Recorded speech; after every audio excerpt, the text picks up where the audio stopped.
Gawa 5:29 hanggang 42.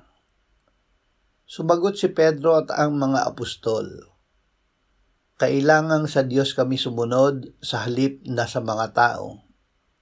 Ibinangon ng Diyos ng ating mga ninuno si Jesus na inyong pinatay nang ibitin siya sa isang punong kahoy.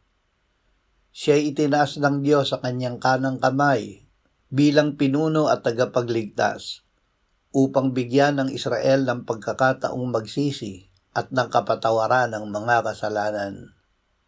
Kami mga saksi sa mga bagay na ito, gayon din ang Espiritu Santo na ibinigay ng Diyos sa mga sumusunod sa Kanya." Nang marinig ito ng Sanhedrin, sila'y napuot at ninais na sila'y patayin. Sinabi ni Gamaliel sa kanila, "Kung ito'y sa Diyos, hindi ninyo sila makakayang wasakin. Baka matagpuan pa kayong nakikipaglaban sa Diyos." Ang Diyos ang sundin.